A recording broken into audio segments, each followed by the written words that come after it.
with HHSA Communications. You'll hear shortly from Chairman Cox, Supervisor Fletcher, two doctors, and the Director of County Emergency Operations Center. We have a different format today, with the video being streamed live to the TV news stations. For the Q&A, please call the number on the media advisory. If you're texting a question, please identify yourself and your station in that question. As in the past, please limit your questions to one question and one follow-up. Thank you.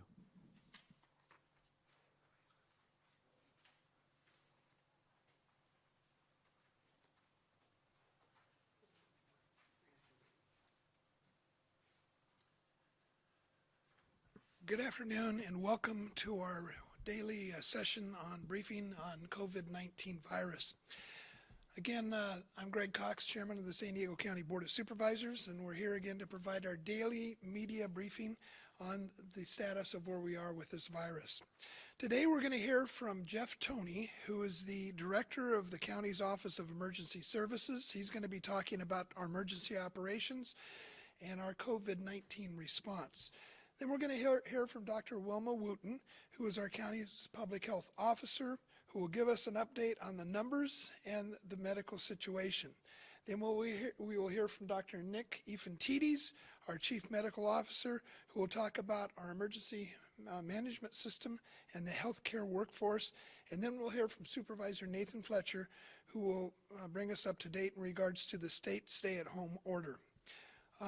With that, at the conclusion of that, we will go ahead and proceed to the questions from the media, but we're going to have a different format today where the media will be asked to call the number that was provided to them on the advisory that was sent to them earlier, and we'll hear their questions over the air. And with that, let me first start off again by introducing Jeff Toney, who is the Director of the county's Office of Emergency Services, who's going to talk about our operational situation and our COVID-19 response. Jeff?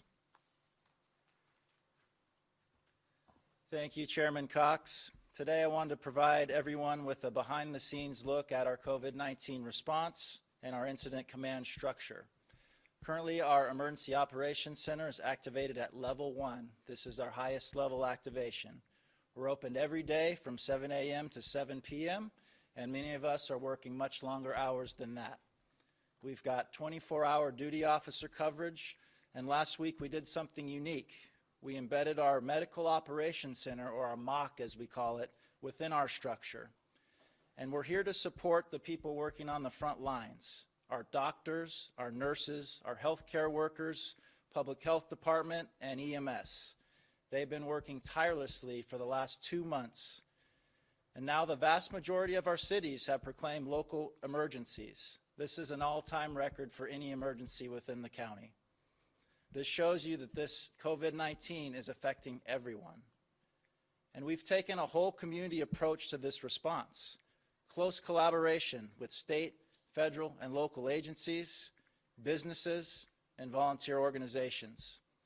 In our Emergency Operations Center, we've had representatives from the Governor's Office of Emergency Services, Customs and Border Protection, the Sheriff's Department, County Fire, San Diego PD, the Red Cross, 211, the County Office of Education, and many, many community and faith-based organizations. Our COVID-19 response is our #1 priority.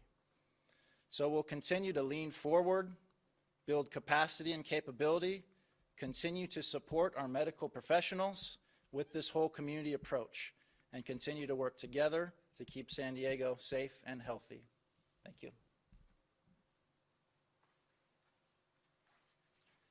This time we'll call up Dr. Nick Ifantidis, who is our Chief Medical Officer.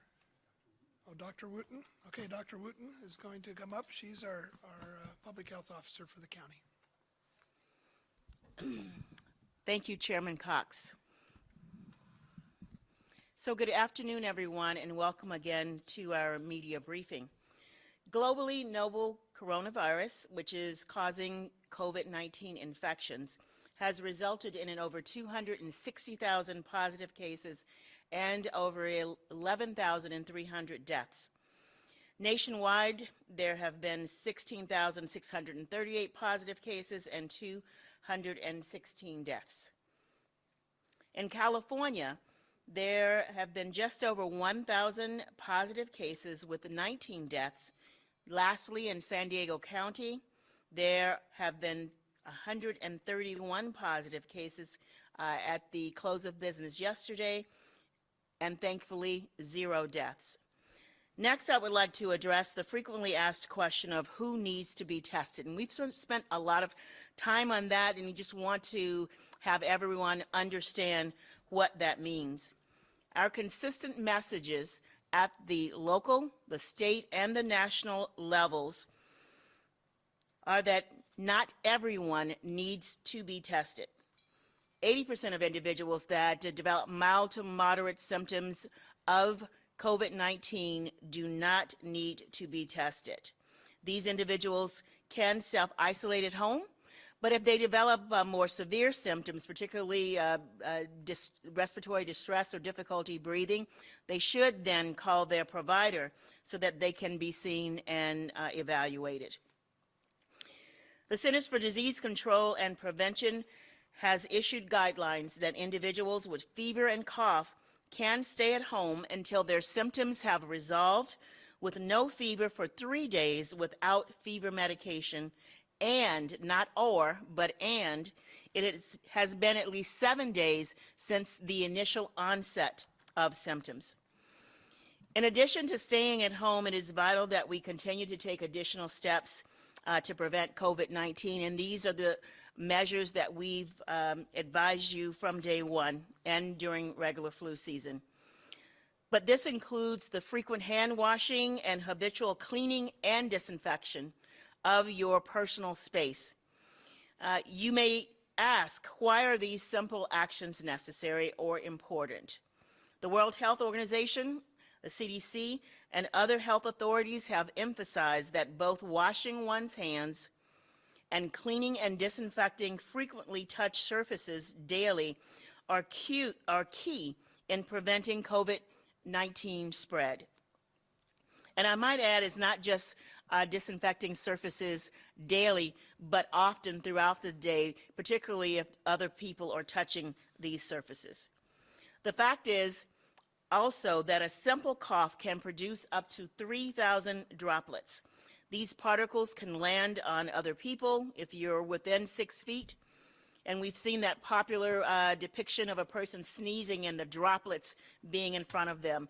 That's the viruses are inside of these droplets, and if you are within 6 feet, you can become infected. These particles, as I stated, can land on other people, they can land on your clothing and the surfaces around them. An NIH study found that COVID-19 virus survives on cardboard for at least 24 hours and up to 2 to 3 days on plastic and stainless steel surfaces. Again, this means the virus might last this long on door handles, plastic-coated or laminated worktops, and other hard surfaces. So again, the message to clean and disinfect surfaces around you is very important. Hence, this is the reason that we are urging people to clean and disinfect their surfaces in their environments and wash your hands after touching these surfaces outside of your home.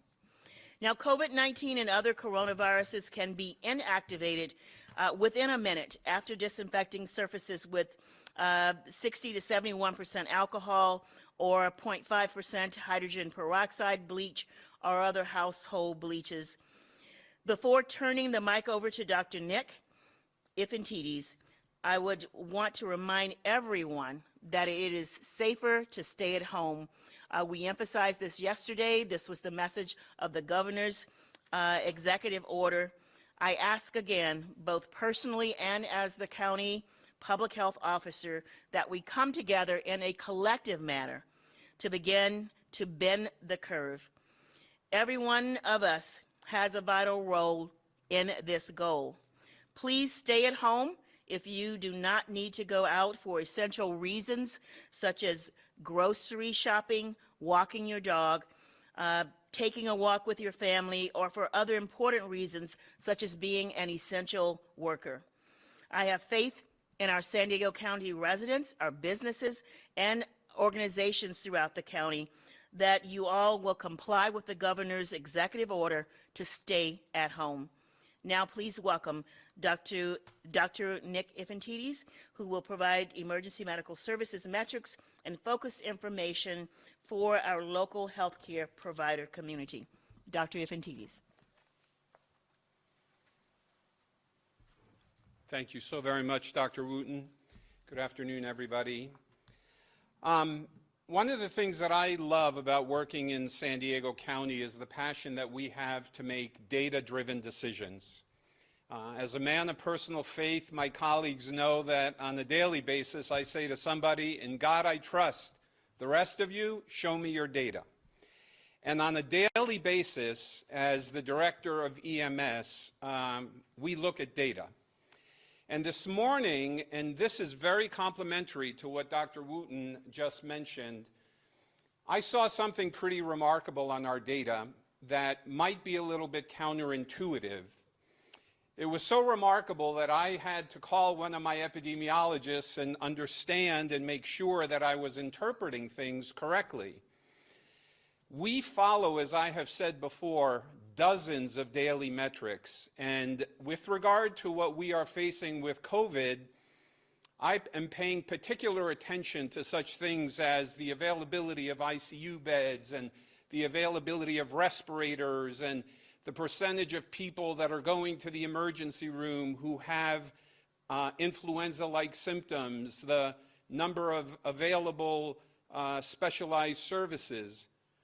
This morning's data was very interesting, and while I completely affirm and agree with what Dr. Wooten just said, folks, we want to make sure that when we talk about appropriate utilization of healthcare delivery, that it is for the mild, what I would call sniffler-type symptoms, and we want to make sure that folks, either out of hesitation or fear of maybe being infected in the hospital environment, are not avoiding getting the care that they need.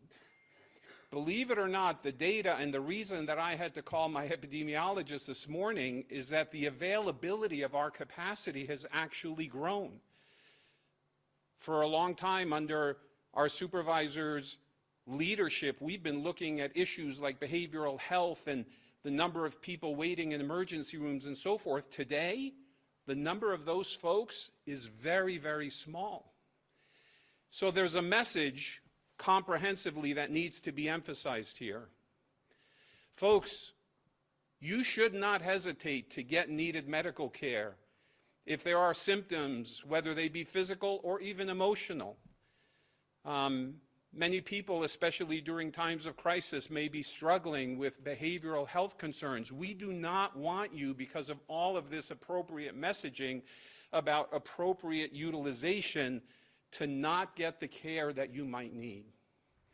The other thing that's going on that I'm so impressed with and so proud of, in partnership with our hospitals, with our medical groups, with our federally qualified health centers, this challenge is now, in a sense, facilitating a new paradigm of how people get health care.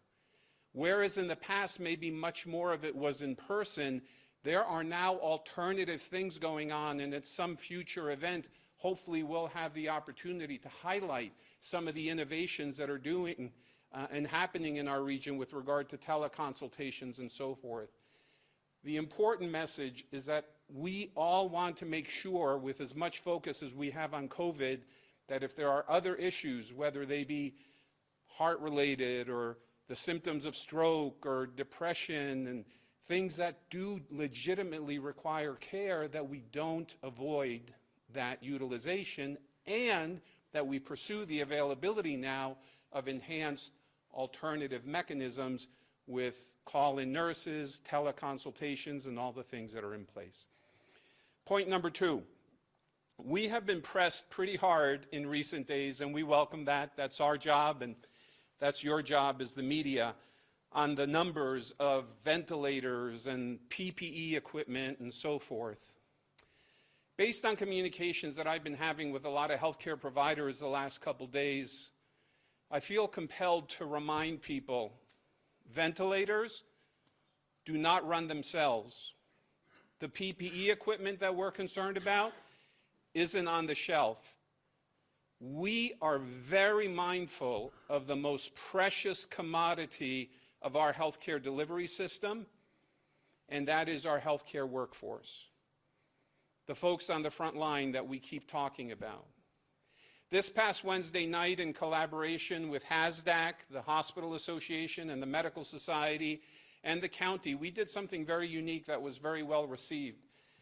We did a virtual town hall forum just for clinicians in the area. And I quickly want to acknowledge, doctors and nurses are humans too. And there are some fears associated. There's hardships that they're facing in terms of the lack of, their kids being in school and so forth. And so just as a fellow physician, I just want to call that out, acknowledge it, appreciate it, and as is appropriate with Dr. Wooten's guidance, we got to still maintain social distancing. But for those of you that live next to paramedics and nurses and doctors and firefighters and healthcare workers, maybe offer and see what it is that you can do to support them. The last thing that I quickly want to address as a medical doctor is a perception issue. Folks, some of you know me that this is somewhat of a personal issue, and I've been open about posting some of my personal ties to this in social media and so forth. And I am beyond fascinated, even among some of the medical colleagues, of the duality that exists right now between this is overhyped or we're not doing enough. And if I may quickly medically, I want to use an analogy because in some ways, though this is not a part of the country that we have to be ultimately concerned about this, the analogy that I use with my healthcare colleagues is, folks, we are really in the eye of a storm right now. And thankfully, with the interventions under Dr. Wooten's leadership and all the things that have happened at the state level and at the local level, the hope, the anticipation is for that Category 5 storm to be lessened and to become more manageable. But we believe very strongly that it's coming. And the healthcare systems are activated. And even though this data that I referred to today shows lots of capacity, that could change. And so we are maintaining that posture of vigilance, knowing that it's a three-part posture. We're now preparing. There's going to be a storm of some magnitude, and then, of course, the comprehensive regional event of all of the recovery. And it's significant. And I will leave it at that for now and turn the microphone over to Supervisor Fletcher. Thank you. Thank you, and good afternoon. We're continuing our briefings over the weekend to update you on the progress of what's happening and the continued actions and steps that are being taken. I want to say a special thank you to Jeff and all of our folks who are staffing our Emergency Operations Center, who are working incredibly hard to try and make a difference and make sure that there is broad-based communication and coordination between all of our sectors and all of our agencies and all of our entities, and we really appreciate their work that they're doing. Yesterday, I walked through the governor's new executive order related to his stay-at-home directive along essential services. Between the time that order was issued and today, our county and others have been working closely with the governor's office. I mentioned yesterday that there would be further clarification and guidance from the governor on essential services that should remain open. You can look at the entire 14 pages that they put out today to provide additional guidance and clarity. If you go to covid19.ca.gov, they have a full listing. I want to briefly outline a few key groups that residents and employers should be aware of that are further outlined in the governor's state action, and these apply for the entire state of California. They clarified restaurant carry-out and quick service food operations, including food preparation and delivery food employees, are essential critical government workers as defined by local agencies to ensure continuity of government operations and plans. County workers responsible for determining eligibility and safety net benefits. workers supporting public and private child care establishments, pre-K establishments, K through 12 schools, colleges, and university for purposes of distance learning, provisions of school meals or care and supervision of minors to support essential workforce across all sectors are exempt. Construction workers who support the construction, operation, inspection, and maintenance of construction sites and construction projects, including housing construction. Commercial retail stores that supply essential sectors, including convenience stores, pet supply stores, auto supply and repair, hardware and home improvement, and home appliance retailers. Workers that provide or determine eligibility for food, shelter, in-home supportive services, child welfare, adult protective services, and social services, and folks who provide necessities for the economically disadvantaged, legal or accounting services which are necessary to assist in compliance of legally mandated activities and critical sector services, and faith-based services that are provided through streaming or other technology. We will continue to work with the Governor's Office and the administration as we all seek to continue to get further clarity and guidance on essential services and employment that should remain open. We have been working very hard with the City of San Diego, with other cities, with the Regional Task Force on the Homeless, on efforts surrounding the unsheltered. Our public health nurses have now expanded to be present in 9 different shelters: Alpha Bridge Imperial, Alpha Bridge Newton, Golden Hall, Haven House, La Posada, Operation Hope North County, Rachel's Women's Shelter, the San Diego Rescue Mission, and Veterans Village of San Diego. Now all have public health nurse staffing to screen the residents of those shelters to identify potential symptoms, and if they see those symptoms, to immediately remove them for further evaluation and consideration by higher level public health experts. Our public health nurses have expanded to 8 homeless outreach teams. We have, as we've outlined a number of times, public health motel rooms. We currently have 1,783. These are rooms for individuals who have a positive test, are a person under investigation, or unique categories of individuals with symptoms who are awaiting additional health screenings. I think it is important to let the public know that as we see a potential significant increase in testing in the coming week, we are likely to see a significant increase in the number of positive tests, and the need for these rooms could become exponentially greater. And so we will continue to monitor the situation along with our rooms. We had previously allocated 100 of these rooms to the Regional Task Force on the Homeless for unsheltered individuals who were seniors or had underlying health conditions but did not show any symptoms. As they have proceeded with filling those, we have now allocated them another 100 rooms for that purposes. But they are 2 different sets of room. One is a category of public health motel rooms, which are individuals positive, persons under investigation, or certain individuals with symptoms. The others are for the general unsheltered, and we will continue to work with those. I remain concerned about the lack of social distancing capacity in our homeless shelters, and we are working with the homeless shelters along with the City of San Diego and the Regional Task Force on Homeless on actions that we may take to try and address that and provide more sheltering opportunities. And we hope to have more substantive things to report perhaps as early as tomorrow.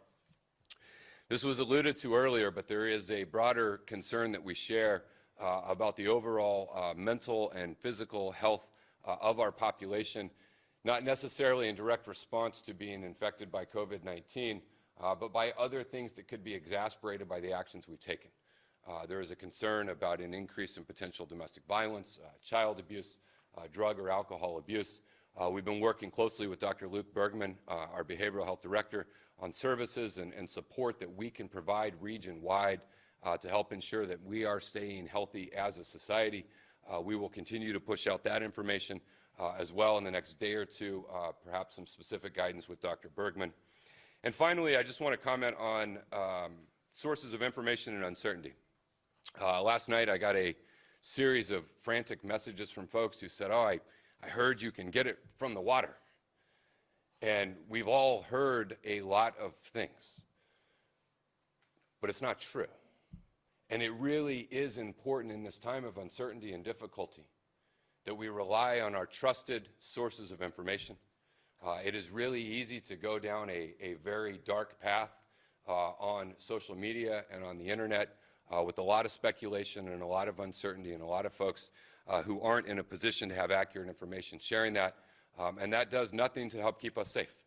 What helps keep us safe is listening to our public health doctors. Dr. Wooten walked through all of the ways it can be spread and all of the things and steps that you can take to try and address those issues. And so we really encourage the public to really rely on those sources. And I understand that we live in a world that increasingly feels at times devoid of fact. But our public health nurses and doctors are not ideological and they're not partisan. They're driven by data. They're driven by science. They're driven by research.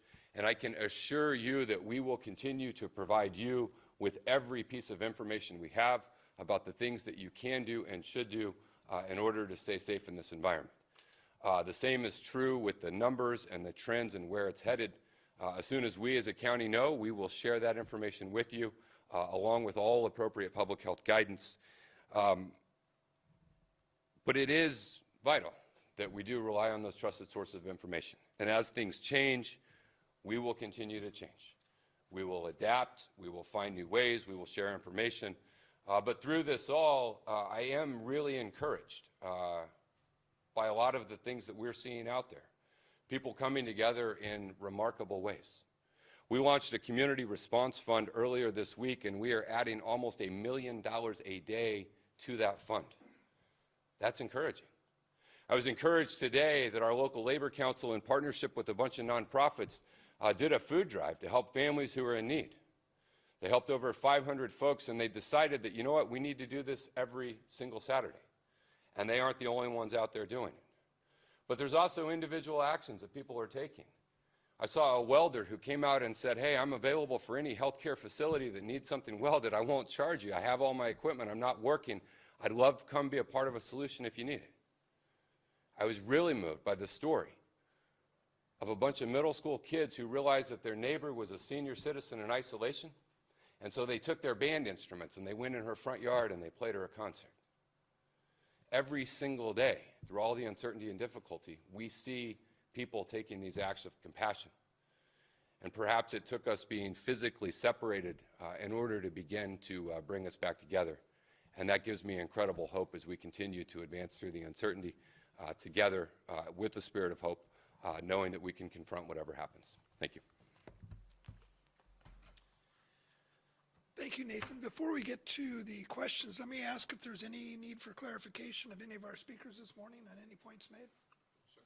Okay, before we get to the actual media questions, I've been remiss the last few days in not acknowledging and thanking somebody that's been with us at every one of these briefings, and that's our terrific American Sign Language interpreter that is here, Loisine Solman. Loisine, thank you so much for all your assistance. And with that, we're going to go to the questions. As in the past, we want you to please keep your questions to one question. We'll allow a follow-up if that's needed. But at this time, let's go ahead and take the first caller. Please state your name and your outlet before you ask your question. Hi, KPBS. Please go ahead and ask your question. Hi, yeah, this is Taryn Mento with KPBS News. I just wanted to know, when it comes to requests for PPE, have you or are you prioritizing hospitals over health clinics or other facilities when fulfilling them? I'm going to call up Rod Sills, who's been one of our main logistics people. Yes, I do appreciate that question. It's one that's asked a lot of right now. Currently, we have enough personal protective equipment to handle all of the healthcare entities within San Diego County. We are not at the point that we have to turn away, but at some point we will focus on the acute care facilities that are treating the coronavirus patients. We're not there yet, but we're monitoring the burn rate, like I said yesterday, so that we know how much we need to keep for a 60 or 90-day period so that we make sure the most vulnerable people are protected. To answer your question, no, we are not rejecting resource requests at all. And as a follow-up, because we were said we could ask one, I have heard that. Is there any further comment you'd like to make in response to why we're hearing that a facility was told hospitals were being prioritized for a request, and we're still hearing that everyone's not getting everything that they need? You know what, if you want to send me that offline, I'd be happy to follow up with those people, you know, because I'm doing that. I hear that as well, and when we dig down, we find that it's not the case. But I'll be happy to follow up with that offline. Thank you. Okay, next question. We have the U team. Please state your name, outlet, and your question.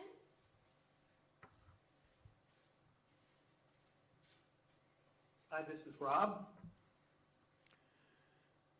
Okay, go ahead and state your question. Yes, this is for Dr. Wooten, but if any of the other people up there want to chime in as well. Dr. Wooten, you said there's 131 positive cases in San Diego County. Where is that?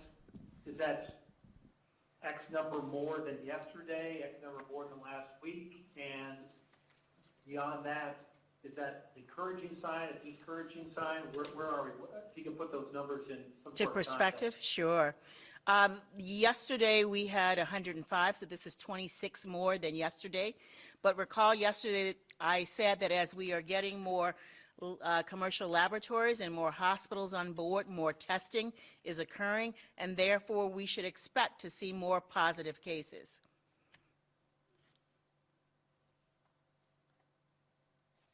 Okay.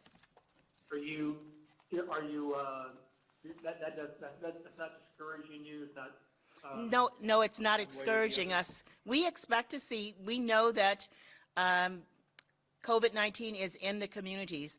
Early on, our public health laboratory was the only entity that could test, and we could not test everyone. So as we have local commercial laboratories coming on board and hospitals, and actually we have more hospitals that will ultimately be on board in the next week or so, and as we also get other testing platforms. Our public health laboratory obviously has the CDC test kit. We are bringing on board next week a test kit from Abbott that includes all of the reagents, so we won't have that limitation.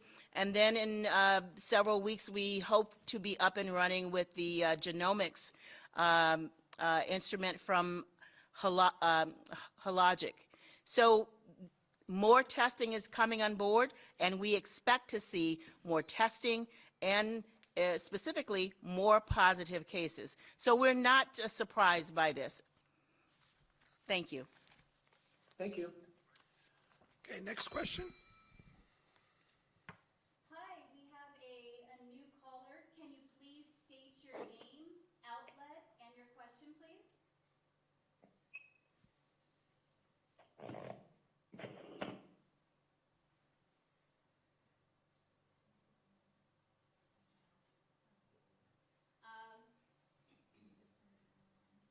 If there's somebody on the line, can you please state your name, outlet, and your question? Okay, let's go to the next caller. Hi, next caller, can you please state your name, station, and your question? Hi, this is Marilee Moore with Fox News. My question is, on average, how long are people staying in the hospital for average care, not acute care, just for average care? Yeah, could you repeat the question? How long are people in the hospital? It depends upon what other underlying medical conditions individuals might have. Usually if there are no complications with COVID-19, people might be sick anywhere from 5 to 7 days. People that are hospitalized, usually they're hospitalized because they have other underlying medical conditions, and those factors have to also be considered in determining how long the hospital stay is. Okay, we don't have any other questions queued up, but do we have a couple of questions that were sent in earlier today, and we'll go ahead and ask those to be read at this time. Yes, we have 2 additional questions. The first one is from Gina Yarborough. She's with San Diego County News. People who suffer from depression can have difficulties in dealing with day-to-day life. Now we have COVID-19 to add to their plate. What advice would you give them, and are there any resources they can turn to for help at this challenging time?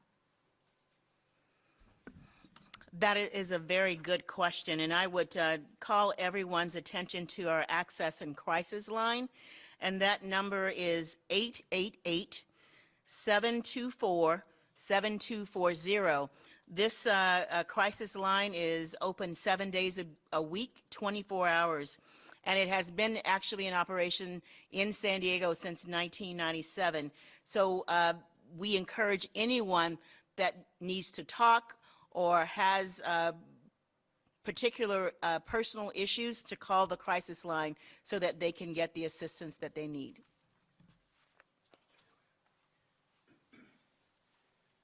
Thank you so much, Dr. Wooten. Again, to reinforce, I really think there's a consideration here as well if folks have, quote unquote, their established medical provider. I want to repeat what I said before, that many of the medical groups, including many of the safety net federally qualified health centers, have really expanded their access for virtual interaction. And so that is one of the concerns and was one of the things that I was referencing in terms of the lower than normal utilization that we are currently seeing. And then it's been said so many times, but certain things bear repeating. Folks, this is a time to be physically isolated, but not socially, emotionally, or spiritually isolated. And I think that sense of community is so critical, and I'm probably going to be in the father doghouse for saying this, but you know, my oldest daughter is celebrating her birthday on Monday, and you know, there's a disappointment associated with not being able to have what we had planned, and so we're talking about doing something unique over a virtual platform so that there can still be that connection with her friends. And so that sense of belonging, that support, encouragement, that virtual accountability. Physical isolation does not have to involve emotional isolation. And like Dr. Wooten said, besides all of the formal resources, both specialized ones that the county has, as well as specific medical groups and healthcare providers, there's just, like also Supervisor Fletcher said, all of us coming together as community.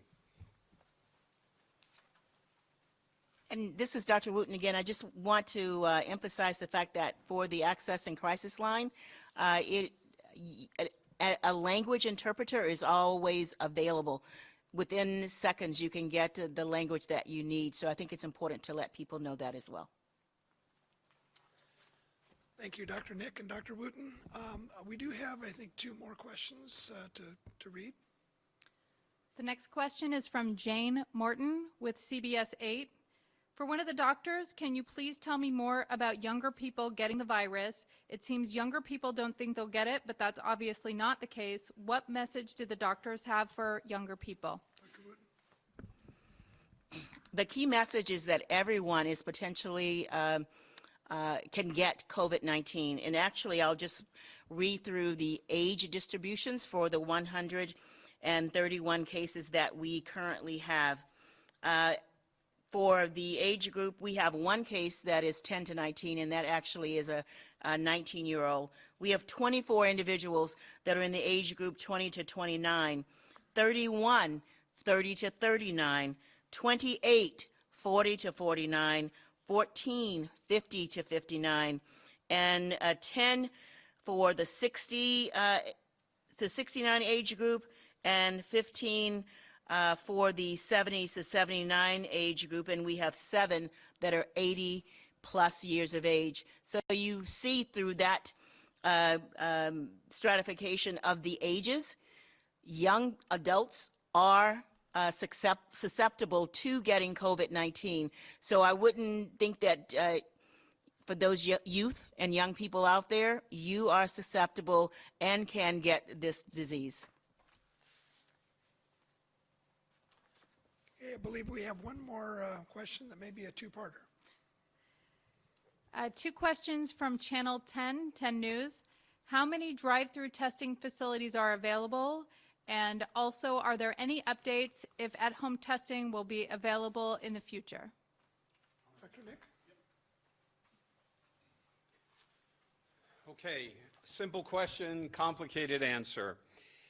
As I said yesterday, in terms of the drive-through options and these mobile alternatives, there are several. At this moment, I cannot quantify and give an exact amount because they are changing.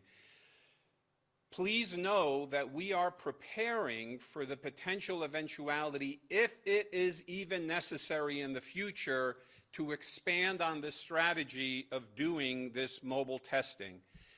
As Supervisor Fletcher emphasized, as well as Dr. Wooten, there are individuals in our community with whom we have to prioritize.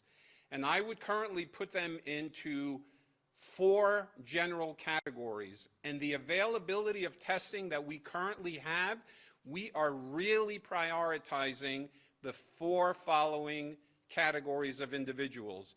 Individuals who are hospitalized with meaningful, challenging respiratory distress and illness, individuals from or in skilled nursing facilities.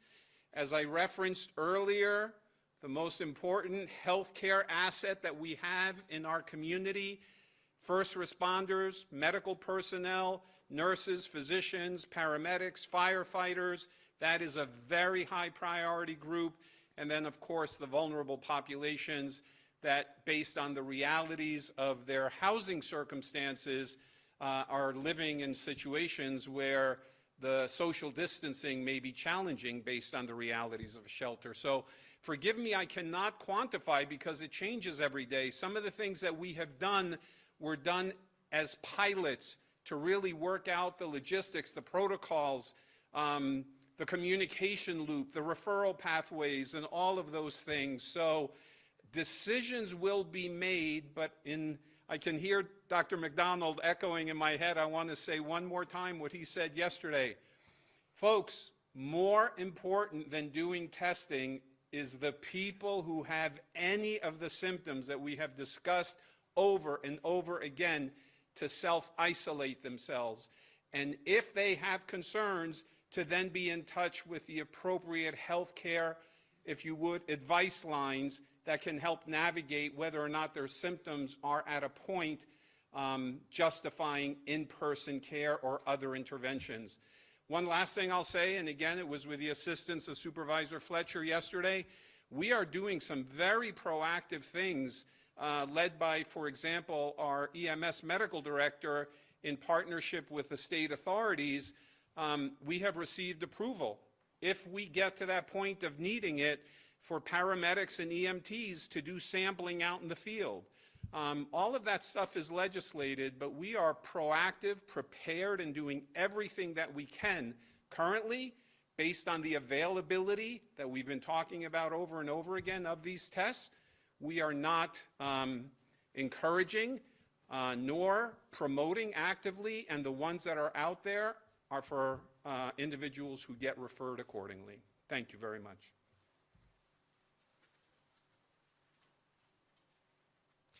Okay, I believe we have one more question that's been texted in.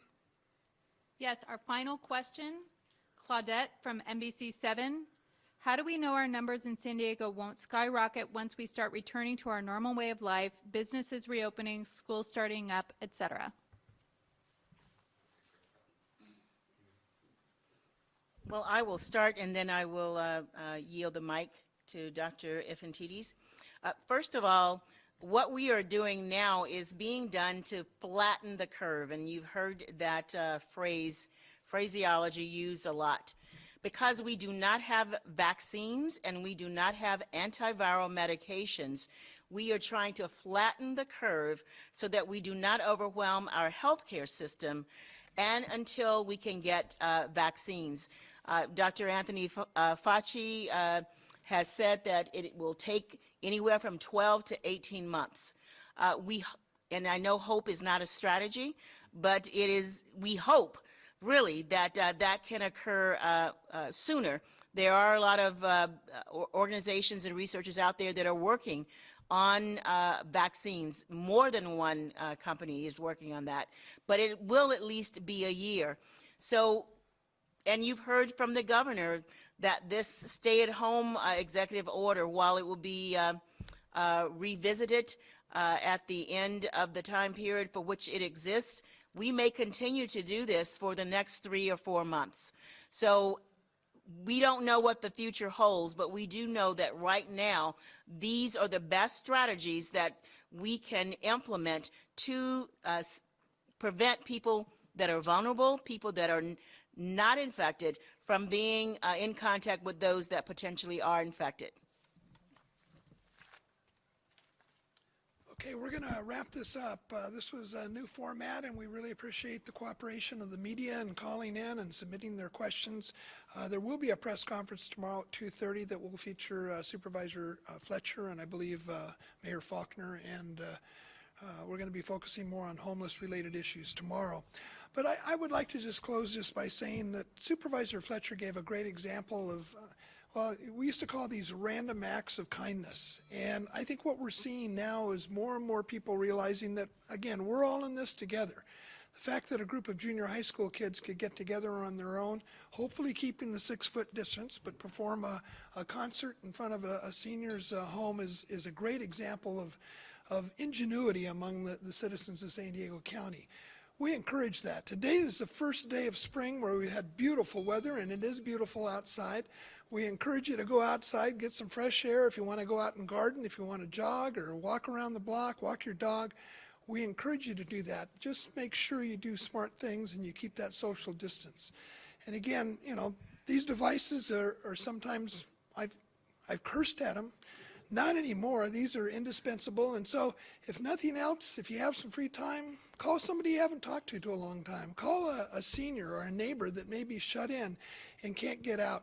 See what you can do to help your neighbors. This is something that all of us can do together, and this is something all of us are going to get through together.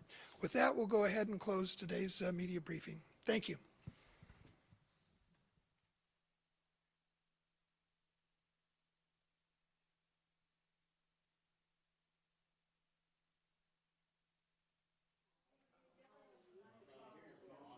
Recording has stopped.